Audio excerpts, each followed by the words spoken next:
He threw the pen across the mahogany table, laughing in her face. He called her a burden, a plain, unambitious anchor dragging down his meteoric rise in Manhattan's elite circles. He thought he was discarding a penniless housewife who would be lost without his credit cards.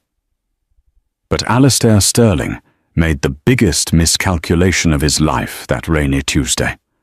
He didn't know that the woman sitting quietly across from him wasn't just his wife. She was the silent majority shareholder of the very conglomerate he worked for. And that signature? It didn't just end a marriage, it just authorized his own destruction. This is the story of the silent billionaire. The rain battered against the floor-to-ceiling windows of the penthouse on 57th Street, blurring the lights of New York City into smears of gold and charcoal. Inside, the temperature felt 10 degrees cooler. Serena sat on the edge of the cream-colored Roche-Beaubois sofa, her hands folded neatly in her lap. She wore a simple grey cashmere cardigan and jeans that were 3 years old. She looked to the untrained eye entirely unremarkable. Just a quiet woman in a loud room. Across from her, pacing the imported Italian marble floor, was Alistair Sterling. He was undeniable, tall, tailored in a bespoke navy suit from Savile Row, and radiating the frantic energy of a man who believed the world revolved around his schedule. He checked his Patek Philippe watch for the 3rd time in a minute. "For God's sake, Serena, just sign the damn papers," Alistair snapped, not even looking at her. He was pouring himself a scotch at the wet bar, the crystal decanter clinking sharply against the glass. "I have a dinner at the grill in 40 minutes. Jessica hates it when I'm late." The mention of the name hung in the air. Jessica. Jessica Vane, the 26-year-old marketing director at Sterling and Company. The woman who had been wearing Serena's husband like a trophy for the past 6 months. Alistair hadn't even bothered to hide it lately. "You haven't read the addendum on page 4, Alistair," Serena said softly. Her voice was calm, a stark contrast to the storm brewing outside and the one inside her husband's head. Alistair laughed, a harsh, barking sound. He turned, drink in hand, and sneered at her. "Addendum? What could you possibly have to add, Serena? A request for the Honda? Or maybe you want to keep the Nespresso machine. Take it all. I just want this done." He walked over to the coffee table and snatched up the divorce settlement. He flipped through the pages carelessly, the thick legal paper crinkling under his grip. "I'm offering you a generous alimony, Serena. More than a woman of your limited capabilities could ever hope to earn. $200,000 a year for 5 years. It's charity, really. Considering you've done nothing but sit in this apartment and water plants while I built an empire." Serena watched him. She remembered when they met 5 years ago in a coffee shop in Boston. He was an ambitious but broke analyst then, full of dreams and holes in his shoes. She had been Serena from the library. Quiet, supportive. She had listened to his business plans, cooked his meals, and ironed his shirts before his interviews. He had no idea that the library she mentioned was the private archive of the Blackwell Foundation, and that she wasn't the librarian. She was the sole heiress to the Blackwell banking dynasty, a lineage that predated the Federal Reserve. "I don't want the alimony, Alistair," Serena said, her eyes locking onto his. Alistair paused, his eyebrows shooting up. "You don't want the money? Don't try to play the martyr. It doesn't suit you. You need this money. What are you going to do? Go back to shelving books? The city will eat you alive without my protection." "I want you to look at the asset division regarding the company's shares," she corrected him. Alistair rolled his eyes and tossed the document back onto the table. "The company? Sterling and Co.? Serena, be serious. That is my company. I built it from the ground up. You have zero claim to it. My lawyers made sure of that. Premarital assets and intellectual property protections. You get the apartment furnishings and the car. I keep the business. That's how the real world works." He sat down opposite her, leaning forward, his cologne, Santal 33, the scent Jessica had picked out for him, invading her space. "Look," he said, his tone dropping to a patronizing faux whisper. "I know this is hard. You're losing a lifestyle you got used to. But let's face it, we were never a match. You're simple, domestic. I need someone who can stand next to me at galas. Someone who understands the complexities of a billion-dollar merger. Jessica has a master's from Wharton. She challenges me. You comfort me. And frankly, I'm done being comforted. I want to be challenged." Serena felt a sharp pang in her chest, but she pushed it down. It wasn't heartbreak anymore. It was pity. He was so confident, so arrogant, and so utterly blind. "The addendum," she repeated, "waives my right to alimony in exchange for you acknowledging full legal independence from any debts or liabilities incurred by me, past or future." And vice versa, Alistair laughed again, grabbing the Mont Blanc pen. "Debts? What debts do you have, Serena? Overdue library fees? Fine. If it makes you feel like a big girl to sign a liability waiver, go ahead. I absolve myself of your debts. Done." He didn't read it. He didn't check the fine print where the specific entities were listed. He just wanted to get to the grill. He scribbled his signature aggressively on the line, the ink bleeding slightly into the paper. "There," he said, standing up and buttoning his jacket. "You have until the weekend to move out. I'll have my assistant send boxes. Don't make a scene when you leave the keys with the doorman." He downed the rest of his scotch, grabbed his umbrella, and headed for the door. He didn't look back. "Goodbye, Alistair," Serena whispered to the empty room. As the elevator doors chimed shut down the hall, Serena picked up the document. She pulled a phone from her pocket, not the old iPhone 11 Alistair thought she used, but a secure, encrypted satellite phone. She dialed a number. "It's done," she said, her voice shifting. Gone was the timid housewife. In her place was the steel-spined matriarch of the Blackwell estate. "Did he sign the waiver?" a deep British voice asked on the other end. It was Arthur Penhaligon, the family's chief legal counsel and arguably one of the most feared litigators in London. "He did. He thinks he's free of me." "Excellent," Arthur replied. "Shall I initiate the recall, madam?" Serena walked to the window, looking out at the city that her grandfather had helped build. She saw the skyscraper where Sterling & Co. had its headquarters, a building she owned. "Initiate it," Serena commanded. "Freeze the credit lines, recall the loans. And Arthur, tell the board of directors I'll be attending the emergency meeting tomorrow morning." "Understood. And are you all right, Serena?" Serena looked at her reflection in the glass. She looked tired, but for the first time in years, she looked like herself. "I'm fine, Arthur. I just cut 180 pounds of dead weight." The grill was buzzing with the hum of power. Bankers, politicians, and socialites mingled under the soaring ceiling, the air thick with the smell of expensive steak and ambition. Alistair swept in, shaking off his umbrella, feeling light as a feather. He spotted Jessica immediately. She was sitting at the best table in the house, a table Alistair had to pull significant strings to reserve. She was wearing a red dress that left little to the imagination, her blonde hair cascading in perfect waves. She looked like a prize. "You're late," she teased, swirling her dirty martini as he sat down. "Unavoidable business," Alistair said, leaning in to kiss her cheek. "Taking out the trash, so to speak."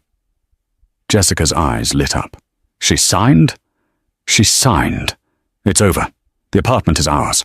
Well, mine, but soon ours. The alimony is a joke. She actually waived it because she wanted to play independent." Jessica laughed, a high, tinkling sound that drew glances from nearby tables. "God, she's pathetic. What is she going to do? Work at a bakery? Who cares?" Alistair signaled the waiter for a bottle of Bollinger. "The point is, the anchor is cut. Now I can focus on the IPO. Sterling & Co. is going public next quarter, Jessica. We're talking 9 figures. We're going to be the royalty of this city." Just then, a man approached their table. It was distinctively not a waiter. He was older, balding, with a face like a bulldog. It was Thomas Grady, the CFO of Sterling and Company. He looked pale. Sweat was beading on his forehead despite the air conditioning. "Alistair," Thomas said, his voice trembling, "we have a problem." Alistair frowned, annoyed at the interruption. "Thomas, can't this wait until morning? I'm celebrating." "No, Alistair, it can't." Thomas looked at Jessica, then back to his boss. "Check your email. The priority alert." "I'm not checking my email," Alistair scoffed. "Sit down, have a drink. What is it, the SEC filing?" "It's the bank," Thomas hissed. "The primary lender for the operating capital. The shadow investor who backed the Series A, B, and C rounds." "What about them?" "The Blackwell Trust. They've been silent partners for 5 years. They love us." "They just recalled the loans," Thomas whispered, the words hitting the table like a lead weight. "All of them. Effective immediately. They cited a breach of confidence clause." Alistair froze. The champagne flute halfway to his mouth stopped. "That's impossible. That's $300 million. We don't have that in cash. If they recall the loans, we're insolvent." "It gets worse," Thomas continued, wiping his face with a napkin. "They've frozen the corporate accounts. Payroll is due on Friday, Alistair. We can't pay it. And they've called an emergency board meeting for 8 a.m. tomorrow. They're activating the majority control provision." "I have majority control," Alistair slammed his hand on the table, rattling the silverware. "I own 51% of the voting stock." "No," Thomas said, his eyes filled with pity and fear. "You own 51% of the common stock. The Blackwell Trust holds preferred Class A shares. They have 1 voting rights in the event of a default, as of 10 minutes ago, when the default notice was served. They own the company." Alistair felt the room spin. The noise of the restaurant faded into a dull roar. "Who?" he choked out. "Who is the representative? Who authorized this?" "I don't know," Thomas said, "but the legal notice was signed by Arthur Penhaligon, and it was co-signed by the beneficiary." "Who is the beneficiary?" Jessica asked, looking annoyed rather than scared. "Just pay them off, Alistair." "We can't just pay them off, Jessica," Alistair snapped at her, losing his composure. He turned back to Thomas. "Who signed it?" Thomas hesitated. He pulled up his phone and zoomed in on a PDF. He turned the screen toward Alistair. At the bottom of the document, next to the sharp, aggressive signature of the lawyer, was a neat, elegant script. A signature Alistair had seen on birthday cards and grocery lists for 5 years. Serena Blackwell Sterling. Alistair stared at the name. The letters seemed to rearrange themselves in his mind. Serena Blackwell. "Blackwell," he whispered. "Serena. Is a Blackwell?" "You didn't know?" Thomas asked, incredulous. I assumed that's why you married her. The Blackwells are old money, Alistair. Real money. They own half of London and significant chunks of the S&P 500. Alistair slumped back in his chair. The memory of the library crashed into him. The way she never cared about his flashy cars. The way she knew so much about art history. The addendum. The waiver. "She tricked me," Alistair muttered, his face turning red.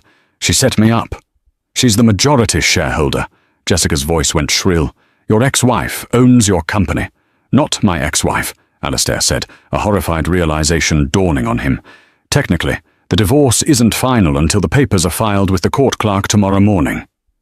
He stood up so abruptly his chair fell over. "I have to stop her. I have to stop the filing. If she's a billionaire, half of that is mine if we're still married." "Where are you going?" Jessica shrieked. "To the penthouse." "Whoa," Alistair yelled, sprinting toward the exit, leaving Jessica alone at the best table in New York with an open bottle of champagne and a very large bill. But as he ran out into the rain, fighting for a taxi, he didn't know that Serena was already gone. And the locks on the penthouse had already been changed. Alistair Sterling arrived at the residential tower on 57th Street, soaking wet. He had fought a losing battle for a cab, and ended up sprinting the last 3 blocks in the deluge. His bespoke suit was ruined, heavy with water, and his Italian leather shoes squelched with every step. He looked less like a master of the universe and more like a man fleeing a crime scene. He burst into the lobby, the gold leaf ceiling and Art Deco chandeliers mocking his disheveled state. He marched straight for the elevators, ignoring the front desk. "Mr. Sterling!" A sharp voice cut through the lobby's hushed atmosphere. Alistair spun around.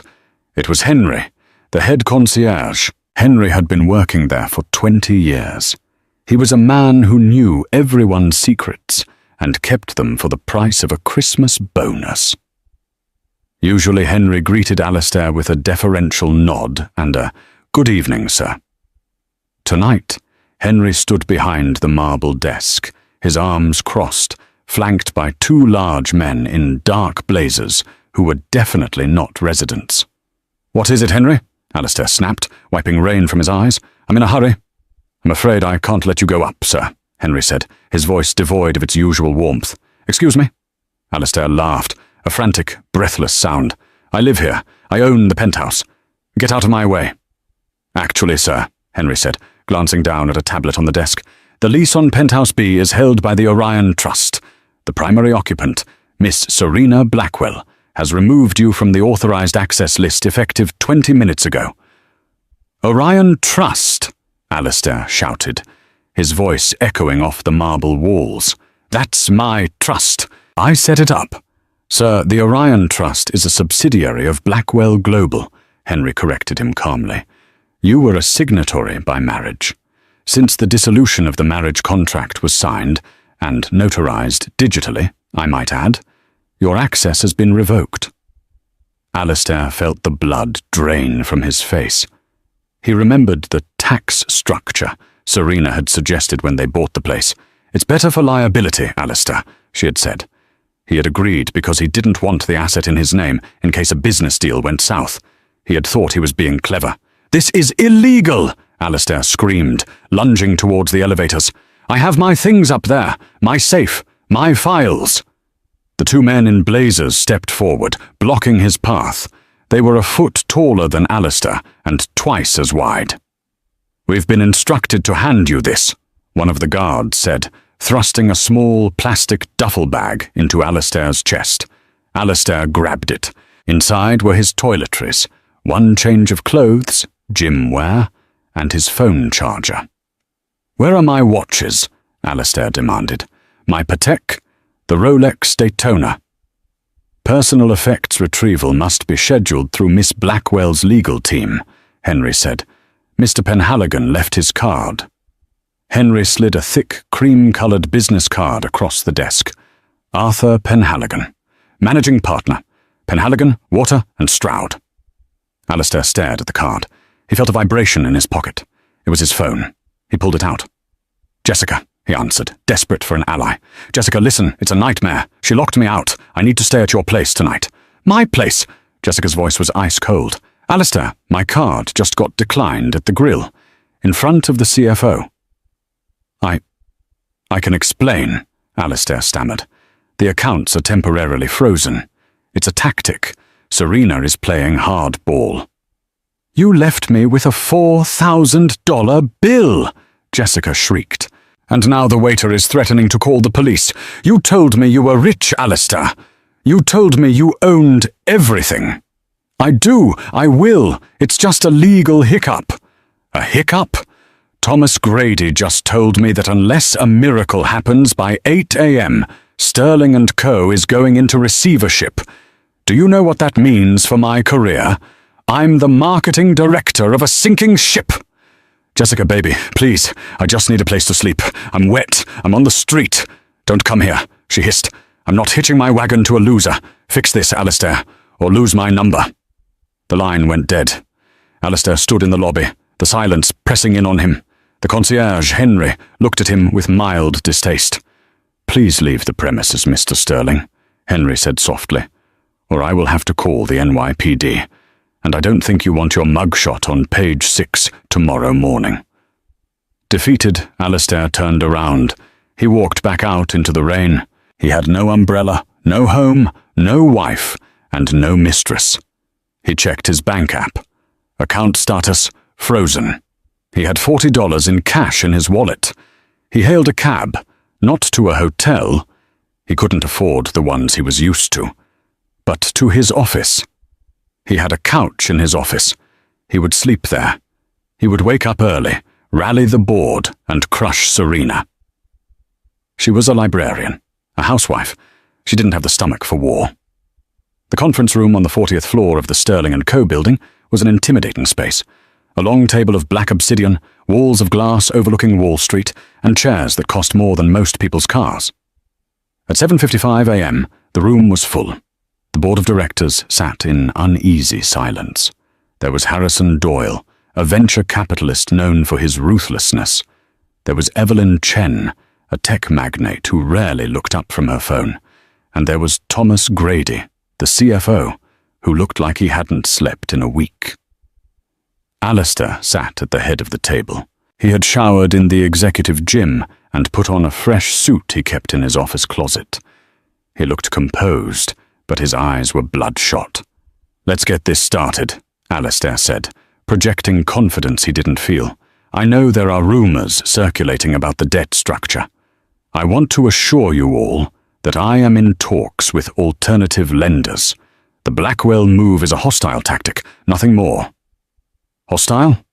Harrison Doyle leaned back, tapping his gold pen on the table. "Alistair, they recalled $300 million. That's not a tactic. That's an execution." "We have the IP," Alistair countered. "Our trading algorithm, the Oracle, is the most advanced in the market. We can leverage it for a bridge loan." "About that," a voice came from the doorway.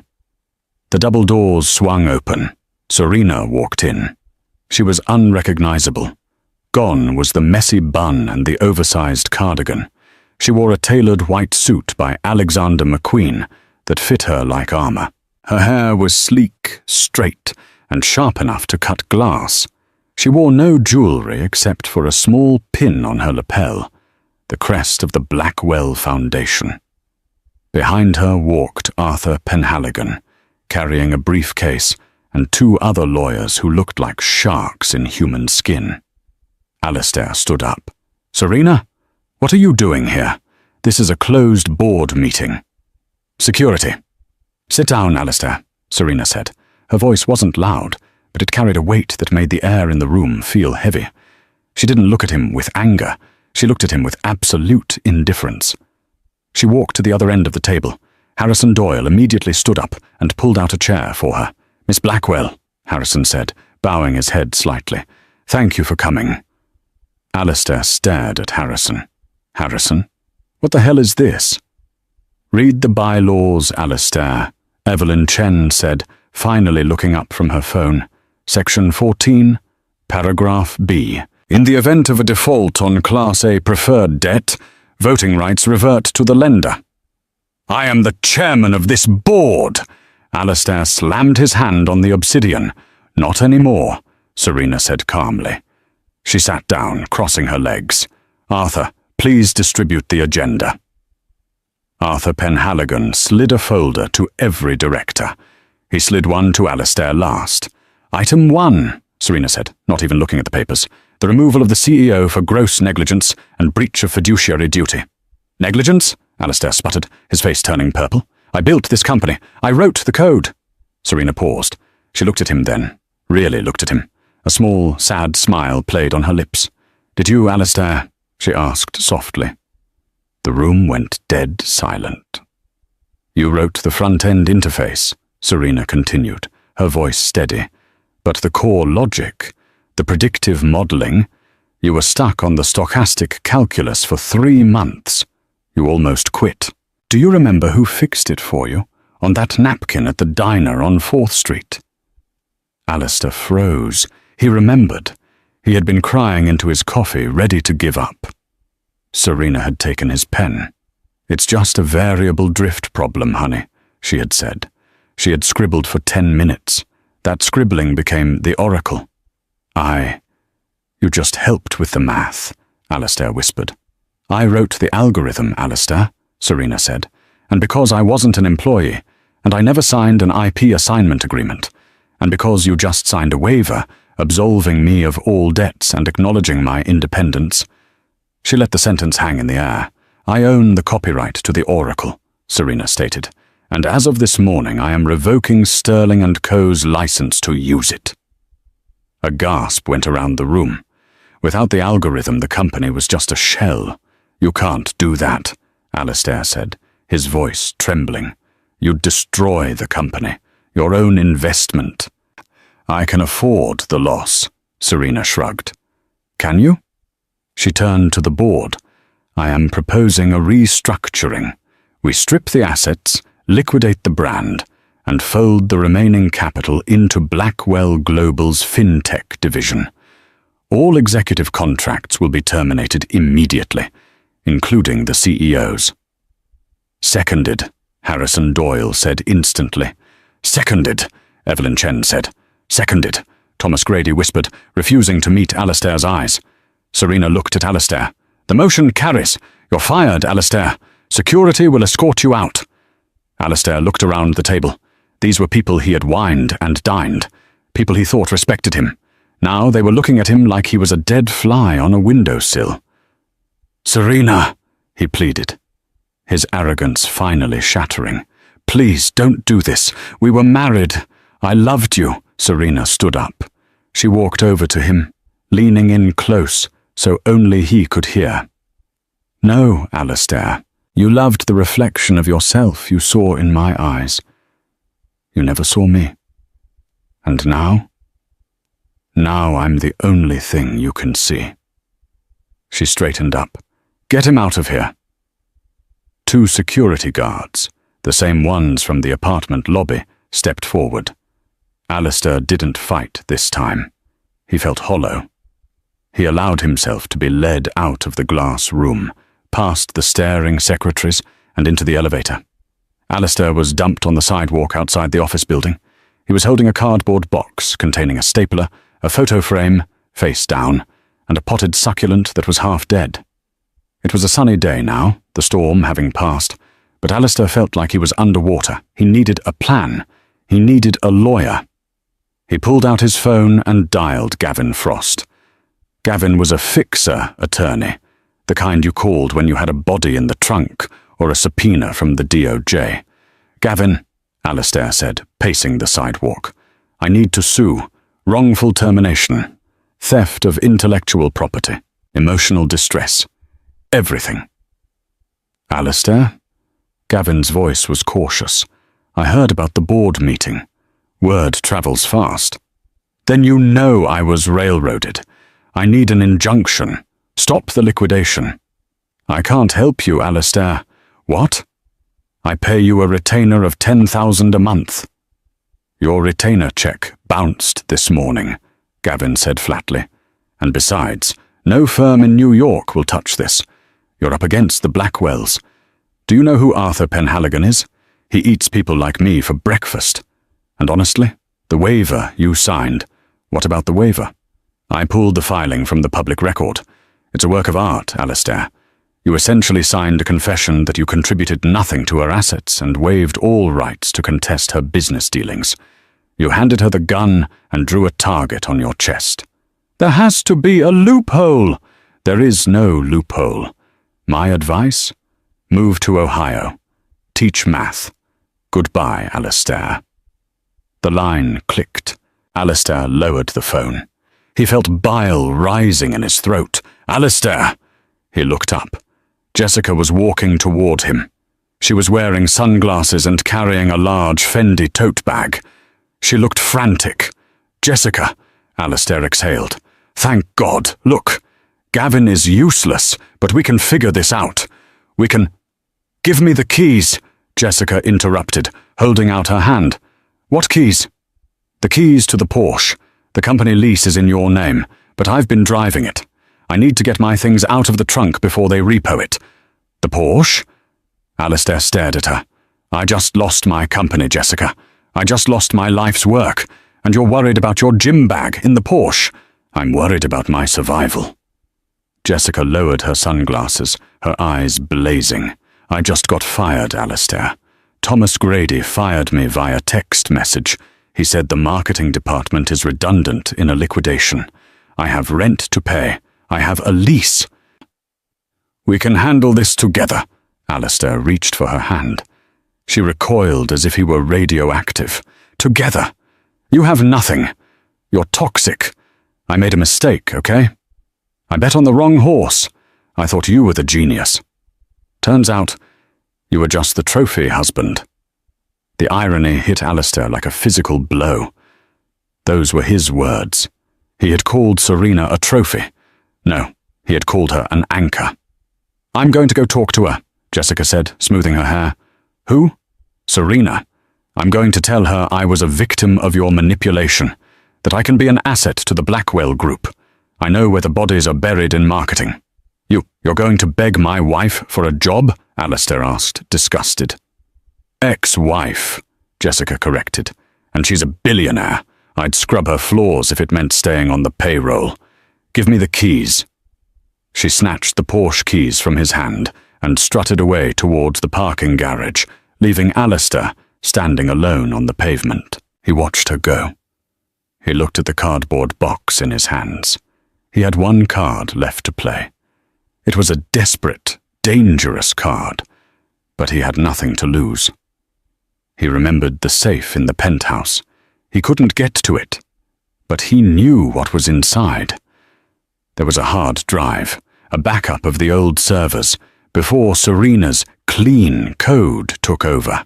It contained evidence of some creative accounting Alistair had done in the early days to secure the first round of funding. If he couldn't have the company, he would burn it down. He would go to the SEC himself. He would claim Serena orchestrated the fraud. It was a lie, but it would tie her up in investigations for years. He hailed a taxi. Take me to the federal building, he told the driver. He didn't know that Serena was already 3 steps ahead. Inside the back of a black Rolls-Royce Phantom, watching Alistair from across the street, Serena sat with Arthur. He's going to the feds, Arthur noted, watching Alistair get into the taxi. I know, Serena said, sipping a bottle of sparkling water. He thinks the old hard drive proves I was involved. Does it? No, Serena smiled. I wiped that drive 3 years ago. I replaced the files with a looped video of him singing karaoke at the Christmas party. But she paused, her eyes hardening. Let him go. Let him walk into the SEC office, because once he starts talking about creative accounting, he's going to realize that he is the only signature on those documents. He's about to turn himself in. A self-inflicted wound, Arthur mused. The best kind, Serena replied. Driver, take us to the airport. The London board is waiting. The fluorescent lights of the Securities and Exchange Commission interrogation room hummed with a low, headache-inducing buzz.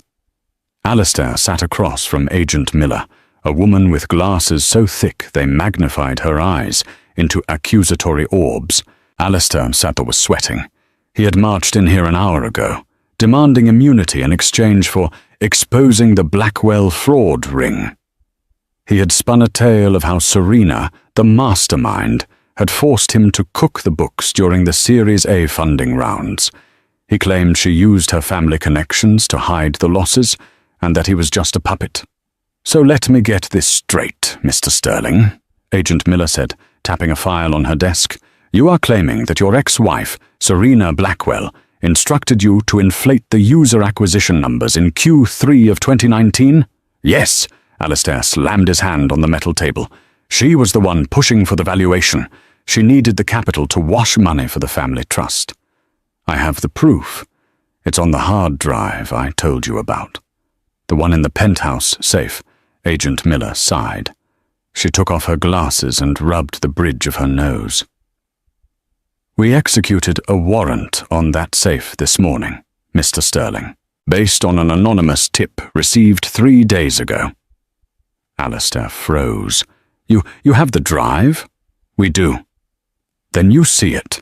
The spreadsheets, the emails. Alistair's eyes widened with manic hope. It proves she's dirty. Agent Miller reached into a box on the floor and pulled out a laptop. She turned it toward Alistair and pressed play. On the screen, a video began to play. It was grainy, clearly taken on a phone. It showed Alistair, drunk, holding a bottle of champagne in one hand and a cigar in the other. He was standing on a table in the Sterling & Co. break room. "Who cares about the churn rate?"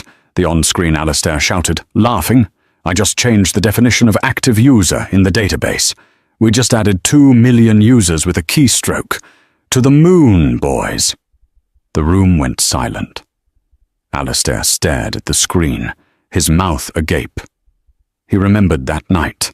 It was the night they hit unicorn status. He didn't know anyone was recording. "This," Alistair stammered, "this is out of context." "Mr. Sterling," Agent Miller said, her voice dropping to a dangerous register. "We also have the original server logs, the ones you thought you deleted. They were recovered by a forensic accountant employed by the Blackwell Group and turned over to us voluntarily this morning." She slid a document across the table. It was a formal affidavit signed by Serena Blackwell. "I, Serena Blackwell, upon discovering irregularities in the legacy code of Sterling & Co., immediately initiated an internal audit.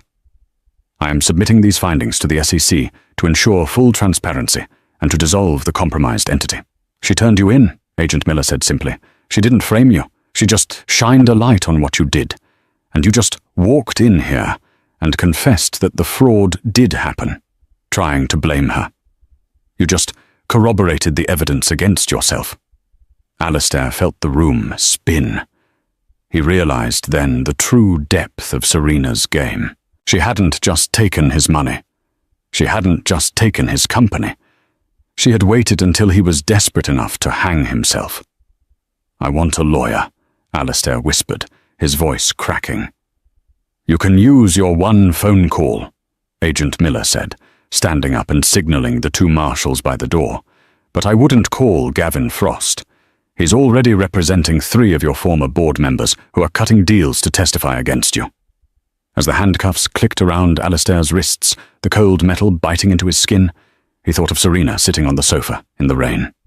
He had called her simple. He had called her a burden. He realized now that she was neither. She was the storm, and he was just a paper boat. Meanwhile, in the lobby of the Blackwell Global headquarters in Midtown, Jessica Vane adjusted her skirt and checked her reflection in the glass. She looked perfect, humble, but professional. She approached the reception desk. "I'm here to see Miss Blackwell. I don't have an appointment, but we're old friends. It's urgent personal business." The receptionist, a young man with a sharp jawline, didn't even look up from his screen. "Miss Blackwell is currently in London, ma'am." "London? Oh. Well, can I speak to the head of marketing? I have a resume to drop off. I was the director at Sterling & Company." The receptionist finally looked up. He typed something into his computer.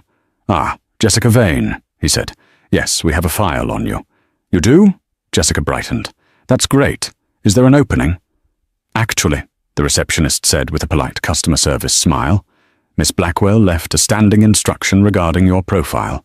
It says here, 'Under no circumstances is this individual to be hired, contracted, or allowed past the lobby security turnstiles.'" Jessica's jaw dropped. "She can't do that. That's discrimination." "It's private property, ma'am," the receptionist said, signaling to a guard. "Please exit the building. Or would you prefer to be escorted out?" Jessica looked around the opulent lobby. People were watching. She saw the pity in their eyes, the same pity she used to have for Serena. She turned on her heel and walked out, her heels clicking loudly on the marble, echoing the sound of a door slamming shut forever. 1 year later, the mist clung to the rolling hills of the Cotswolds like a soft, woolen blanket. It was a stark difference from the biting, metallic rain of New York City. Here, the air smelled of damp earth, ancient stone, and wood smoke. Serena stood on the terrace of Blackwell Manor, a sprawling estate that had been in her family since the 1700s. She held a steaming mug of Earl Grey tea, watching the sun attempt to break through the English fog. She looked different. The hunch in her shoulders, a defensive posture she had adopted during 5 years of marriage to Alistair, was gone. Her spine was straight, her chin lifted. She wore a thick, cable-knit sweater and Wellington boots, her hair loose and wind-blown. To the locals in the village, she was just Miss Blackwell, the quiet woman who bought fresh eggs at the market and funded the new library roof. They had no idea she could buy the entire county without checking her bank balance. The gravel on the driveway crunched under the tires of a black Land Rover. Serena didn't flinch. She knew who it was. Arthur Penhaligon stepped out of the vehicle. He looked out of place in the countryside, still wearing his immaculate 3-piece suit, though he had conceded to wearing a pair of sensible galoshes over his dress shoes. He carried a leather briefcase that looked heavy. "Good morning, Arthur," Serena called out, her voice clear and carrying over the garden. "I hope the drive from London wasn't too dreadful." "The traffic was manageable, madam," Arthur replied, climbing the stone steps. "Though I admit, the sheep on the B roads seem to have little respect for appointment times." They sat in the conservatory, a glass-walled room filled with orchids and ferns. It was warm, quiet, and safe. Arthur opened his briefcase. "We have the quarterly reports for the Foundation. The new initiative for clean water in Southeast Asia is fully operational, and the Scholarship Fund for Underprivileged Tech Students has received over 5,000 applications." Serena nodded, pouring him a cup of tea. "Good. Approve the expansion. I want to double the intake for next semester." "Very good," Arthur noted, making a tick on his paper. He hesitated then, adjusting his glasses. "We also have the final disposition on the New York matters." The air in the conservatory seemed to still. "Go on," Serena said, taking a sip of tea. Her hand was steady. "The sentencing hearing concluded yesterday afternoon EST," Arthur said, his voice dropping an octave. "It was swift, 4,000 miles away, in a federal holding facility in upstate New York. The reality was far less serene. Alistair Sterling sat on the edge of a metal cot. The bespoke suits from Savile Row were a distant memory, replaced by a scratchy, ill-fitting orange jumpsuit that smelled of industrial detergent and other men's sweat. He had spent the last year fighting. He had fired 5 different court-appointed lawyers, insisting they were incompetent because they couldn't see his vision. He had written manic letters to the Wall Street Journal, claiming he was the victim of a vast conspiracy orchestrated by the deep state and his ex-wife. The journal had never published them. "Inmate 784B, a guard barked, rapping a baton against the bars. "Chow time! Move it!" Alistair didn't move immediately. He was staring at the wall. "Do you know who I am?" he whispered, a question he had asked 100 times. "I created the Oracle. I am a visionary." "Yeah, and I'm the Queen of England," the guard sneered. "Move it, Sterling, or you miss lunch. Again." Alistair stood up, his knees creaking. He had aged 10 years in 12 months. His hair was thinning, his skin sallow.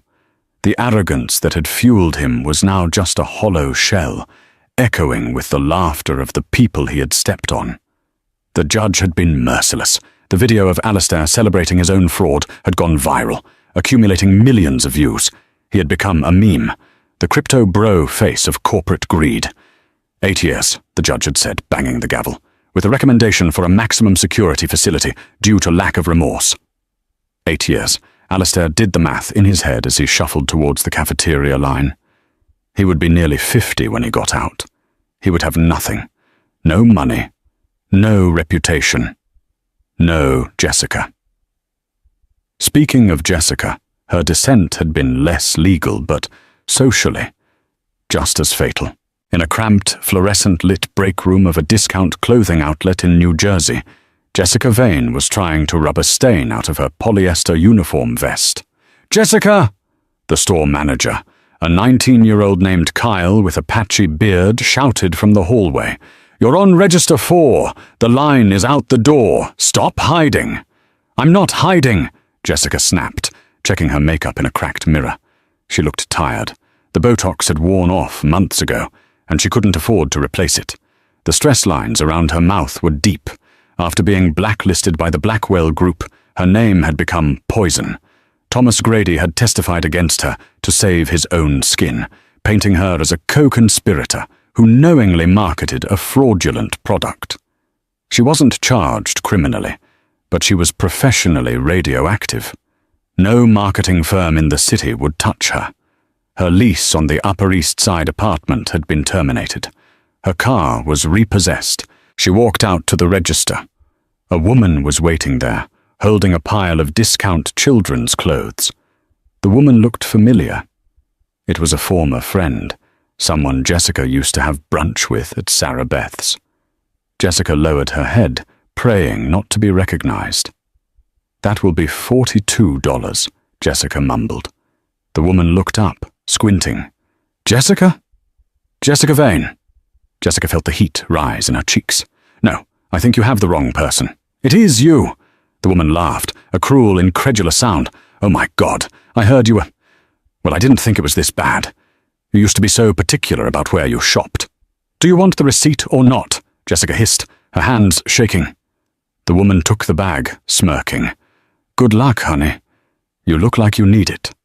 As the woman walked away, Jessica watched her go, feeling the crushing weight of her choices. She had traded a career for a man who turned out to be a fraud, and in doing so, she had lost everything. Back in the Cotswolds, the silence in the conservatory was peaceful, not oppressive. 8 years, Serena repeated softly. She looked at the orchid on the table. "And the restitution?" "Every penny," Arthur said. "We liquidated his personal assets. The penthouse, the cars, the offshore accounts he tried to hide. It's all been recovered. We've used it to pay back the small investors who were hurt by the Sterling & Co. collapse. The rest has been donated to the foundation." "And the algorithm?" Serena asked. This was the final piece of the puzzle. The oracle, the code Alistair had built his ego around. The code she had fixed for him on a napkin. "That is the most interesting part," Arthur smiled, a rare, genuine expression. "As you instructed, we did not sell it. We didn't license it to a hedge fund. We released it. Open source? Completely. It is now available on GitHub, for free. Anyone can use it. Students, researchers, non-profits. Yesterday, a team at MIT used a modification of your code to model climate change patterns. Another team in medical research is using it to predict viral outbreaks." Serena smiled. It was the ultimate victory. Alistair had wanted to hoard the code to make billions. She had given it away to save the world. She had taken his genius and made it common property. He couldn't even claim it made him special anymore. Arthur closed the file. "There is one last document, Serena." He slid a single sheet of paper across the glass table. "The deed to the 57th Street penthouse. It is now legally yours, free and clear of any claim from Mr. Sterling. What do you want to do with it? Sell it? It's worth $20 million. Serena looked at the paper. She remembered the cold nights in that apartment, the way Alistair would look through her. The loneliness. "No," Serena said firmly. "I don't want the money, and I don't want anyone else to live in that cold box." She picked up a pen, not a cheap plastic one, but a heavy fountain pen that had belonged to her grandfather. "Turn it into a shelter," she said, signing the paper with a flourish. Arthur blinked, surprised. "A shelter?" "For women," Serena said, looking up, her eyes bright. "Women who are leaving abusive financial situations. Women who have been told they are worthless, or anchors, or burdens. Renovate it. Make it warm. Make it safe. Let them stay there until they get back on their feet." Arthur stared at her for a moment, then slowly nodded. "The Sterling penthouse, becoming a sanctuary for the women he despised. It is poetic, madam." "Not Sterling," Serena corrected him. "Call it the library." She stood up. The sun had finally broken through the mist, flooding the garden with golden light. "I think that's enough business for today, Arthur," she said, walking towards the glass doors that led to the garden. "I have roses to prune, and I believe the village baker has fresh bread." Arthur watched her go. She walked with a lightness he hadn't seen in years. Alistair Sterling was sitting in a cage, obsessing over his lost empire. Jessica Vane was scanning barcodes, obsessing over her lost status. They were trapped in the prisons of their own egos. But Serena? Serena was walking into the sunlight, her hands dirty with soil, her heart light, and her conscience clean. She wasn't the billionaire heiress, or the scorned wife, or the victim. She was just Serena. And for the first time in her life, that was more than enough. And that is the end of the line for Alistair Sterling. From a penthouse view of Central Park to a view of concrete walls and iron bars. It's a brutal fall, but let's be honest, he jumped. This story isn't just about money. It's about value. Alistair valued the appearance of power. Jessica valued the appearance of status. But Serena? She valued the things that actually matter. Intelligence, patience, and eventually her own self-worth. By making the Oracle free, Serena did something Alistair never could. She made a legacy that wasn't about him. She turned a weapon of greed into a tool for the world. And turning that cold, empty penthouse into a shelter, that is the ultimate mic drop. Now I have a question for you guys. In the end, Serena had the power to destroy Alistair immediately, but she waited. She let him dig his own grave with the SEC. Do you think that was justice, or was it cold-blooded? And what about Jessica? Does the punishment fit the crime, or do you feel a little bit sorry for her? Let me know your thoughts in the comments below. I read every single one. If you enjoyed this roller coaster of a story, please smash that like button. It really helps the channel. And if you want more stories about karma coming to collect its debts, hit subscribe and ring that bell. Thanks for watching.